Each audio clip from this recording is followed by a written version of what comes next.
ओम नमः शिवाय। महर्षी वेदव्यास रचित श्री शिव महापुराण संपूर्ण 11 खंड। ओम नमः शिवाय। श्री शिव पुराण महात्म्य। भगवान व्यास जी के प्रिय शिष्य सुत जी ने शौनकादि ऋषियों के आग्रह पूर्वक शिव पुराण सुनाने की प्रार्थना की। तो सर्वप्रथम सुत जी बोले, हे ऋषियों, आप सब लोग धन्य हैं जो आप में शिव जी की उत्तम कथा सुनने की प्रीति हुई है। आपके सामने उत्तम शिव भक्ति बढ़ाने वाला तथा शिव को प्रसन्न करने वाला, काल रूप सर्प का नाश करने वाला रसायन रूप शास्त्र सुनाता हूँ। इस शास्त्र का वर्णन श्री शिवजी ने स्वयं अपने श्रीमुख से श्री सनत कुमार जी श्री सनत कुमार जी से किया, इसलिए इसे शिव महापुराण कहा है। इसके श्रवण, पठन और मनन से कलयुगी जीवों का मन शुद्ध होता है तथा शिव में भक्ति दृढ़ होकर शिव पद की प्राप्ति होती है।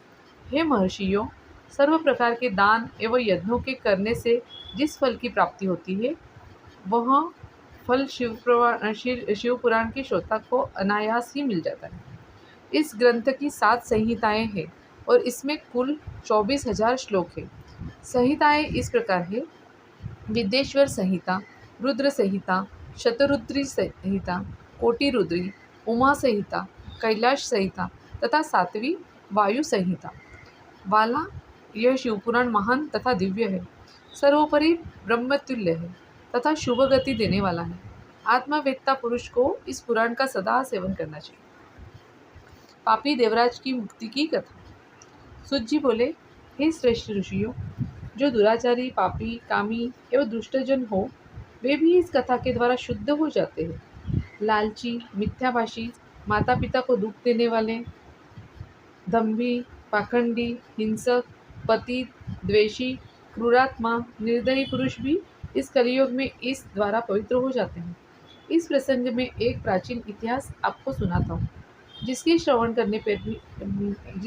करने पर सभी पापों का नाश होता है। किरातनगर में एक दरिद्री और दुराचारी ब्राह्मण रहता था, जो धर्म एवं देवों से विमुख था। संध्या वंदन तो क्या, वह स्नान तक भी नहीं करता था। उसने अधर्म के द्वारा बहुत सा धन इकट्ठा किया। एक बार एक तालाब पर स्नान करने गया। वहाँ एक शोभावती नाम की वेश्या भी आई थी। वह उसे देखकर व्याकुल हो गया। वह वेश्या भी एक धनी पुरुष को अपनी ओर आकर्षित देख के परम प्रसन्न हुई। वे दोनों स्त्री पुरुष चिरकाल तक कामासक्त होकर विहार करते रहे। उस ब्राह्मणाधम को अपने माता पिता आदि ने बार बार समझाया, परंतु उसे उनकी एक न मानी। उस नीच ने एक दिन रात्रि में ईर्ष्या के कारण सोते हुए माता पिता तथा स्त्री को मार डाला और धन संपत्ति लेकर वेश्या को दे डाली। दैव योग से वह प्रतिष्ठापुर में आया। वहाँ उसने एक शिवालय देखा, जिसमें अनेक साधुजन एकत्र थे। वह ब्राह्मण वहाँ बीमार पड़ गया। इसी अवस्था में उसने एक ब्राह्मण के मुख से शिवजी की परम पवित्र कथा सुनी। 1 मास के अनंतर वह देवराज नामक ब्राह्मण मर गया। यमदूत उसे पकड़कर यमपुरी ले गए। उसी समय शिवलोक से शिवजी के दूत त्रिशूल लिए, भस्म लगाए, रुद्राक्ष धारण किए, उसे लेने यमलोक में पहुंच गए और यमदूतों ने देवराज को छुड़ा लिया। फिर उसे दिव्य विमान पर चढ़ाकर कैलाश पर ले जाने लगे। उस समय यमपुरी में भारी कोलाहल हुआ। उसे सुनकर स्वयं यमराज वहां आए और साक्षात शिव के समान उनके 4 दूतों को देखकर अपनी यथाविधि पूजा की। धर्मराज ज्ञान के द्वारा सब कुछ जान गए थे। दूतों ने ब्राह्मण को ले जाकर दया के सागर शिव को अर्पित किया। हे मुनि, शिव की यह कथा परम पावनी है, जिसके श्रवण मात्र से ही महापापी ब्राह्मण भी मुक्त हो गया। अतः शिव पुराण की कथा को विधि पूर्वक सुनने से तो अमर फल की प्राप्ति होती है।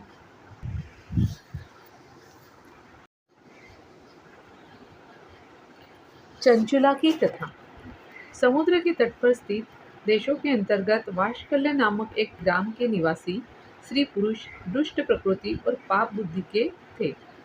पुरुष पशुवृत्ति के और स्त्रियां व्यभिचारिणी थी। उस ग्राम में बिंदुक नामक एक ब्राह्मण भी रहता था। उसने अपनी कामातुरतावश अत्यंत रूपवती भार्या के होते हुए भी एक सुंदरी वेश्या को अपना रखा था।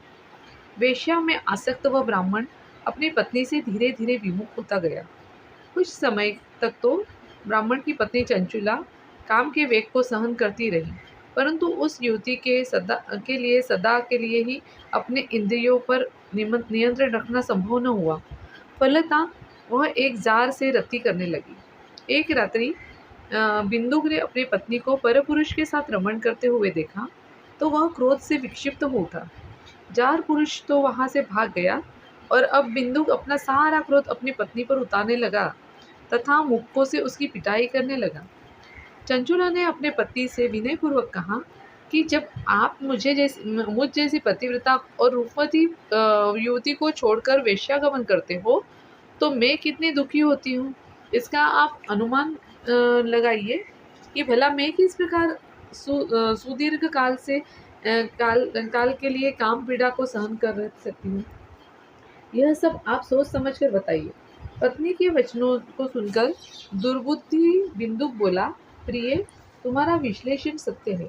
तुम निर्भय होकर जार पुरुषों के साथ विहार करो, परंतु उन्हें रति सुख देकर बदले में उनसे धन कमाओ। उस धन से हम दोनों का बहुत लाभ होगा।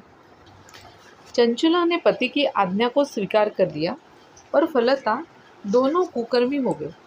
समय आने पर बिंदुक की मृत्यु हो गई और वह नरक में अनेक दुख भोगकर पिशाच योनि में उत्पन्न हो।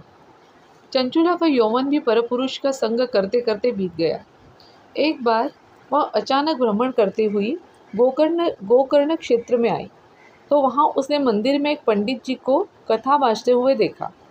वह वहां बैठकर दत्तचित्त होकर कथा सुनने लगी। उसने कथा में जार पुरुषों में आसक्त स्त्रियों के दुष्परिणाम नरक भोग की व्यथाजनक बात जो ही सुनी तो ही वह काँप उठी। कथा की समाप्ति पर सब लोगों के चले जाने पर वह कथावाचक ब्राह्मण के चरणों में गिरकर बिलखने लगी। ब्राह्मण द्वारा पूछे जाने पर चंचुला ने अपनी सारी कहानी कह सुनाई और रो रो कर ब्राह्मण से अपने उद्धार का उपाय पूछने लगी। ब्राह्मण ने कहा कि जिस शिव पुराण की कथा को सुनकर तुम्हारे चित्त में विवेक जागृत हुआ है, उसी पुराण को सुनने से तुम्हारा उद्धार हो सकता है। जिस प्रकार निर्मल दर्पण में प्रतिबिंब सही दिखता है, उसी प्रकार शिव पुराण के सुनने से विशुद्ध हुए चित्त में अंबिका से भगवान शिव का साक्षात्कार हो जाता है। शिवजी की कथा के श्रवण मनन से चित्त शुद्धि तथा गणेश कार्तिकेय सहित शिव की भक्ति प्राप्त होती है। शंकर का भक्त उनकी कृपा से देव दुर्लभ मुक्ति पा लेता है। अतः हे ब्राह्मण श्री, तुम्हारे कल्याण का एकमात्र उपाय शिव पुराण का श्रवण ही है। ब्राह्मण के वचन सुनकर उसके प्रति आभार प्रकट करती हुई चंचुला उससे ही शिव कथा सुनाने का अनुरोध करने लगी। ब्राह्मण ने उस दिन अबला की प्रार्थना को स्वीकार किया। चंचुला ब्राह्मण द्वारा बताई गई विधि से स्नान करके, जटा वत्कल धारण करके, शरीर पर भस्मा लगाकर और रुद्राक्ष धारण करके तथा जितेंद्रिय होकर श्रद्धा भक्ति पूर्वक शिव पुराण का श्रवण करने लगी।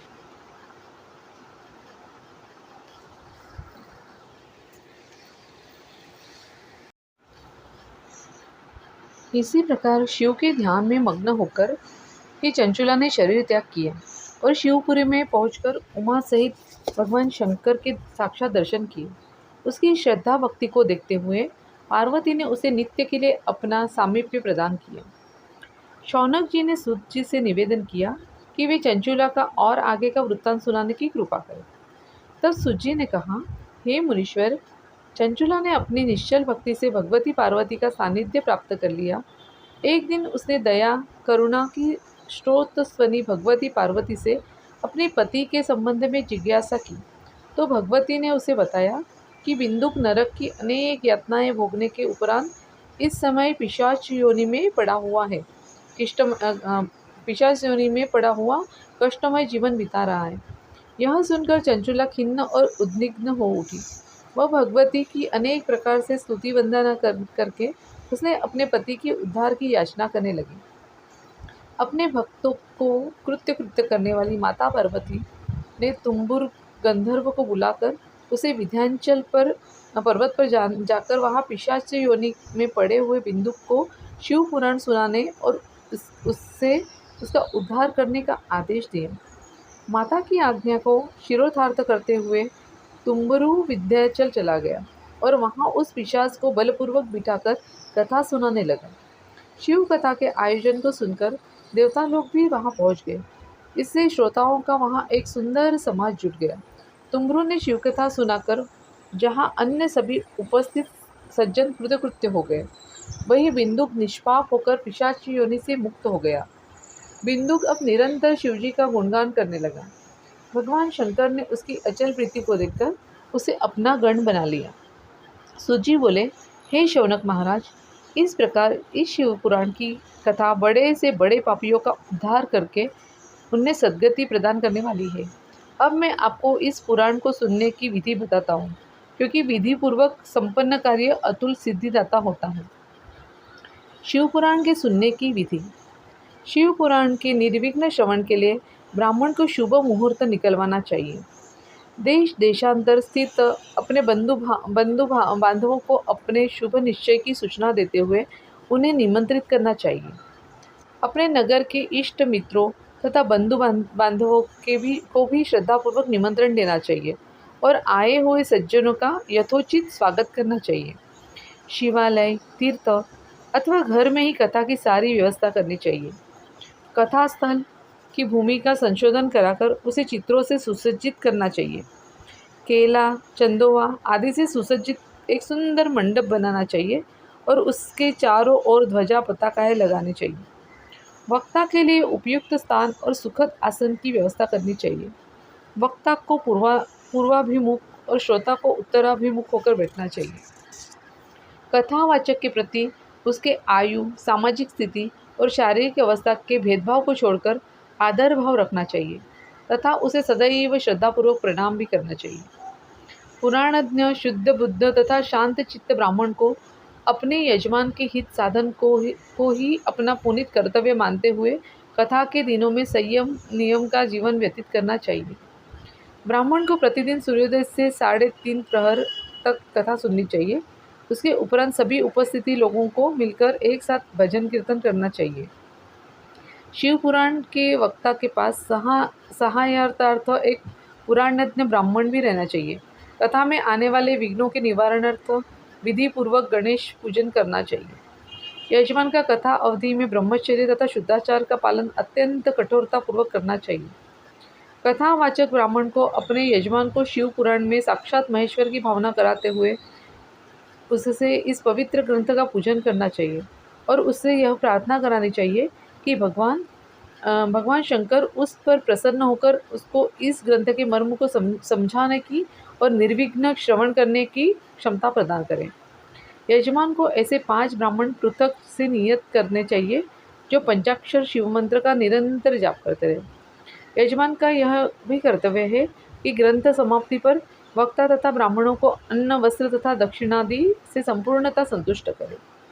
इस प्रकार शिव पुराण का विधि पूर्वक श्रवण निस्संदेह इहलौकिक सुख और पारलौकिक कल्याण को देने वाला है। ओम नमः शिवाय।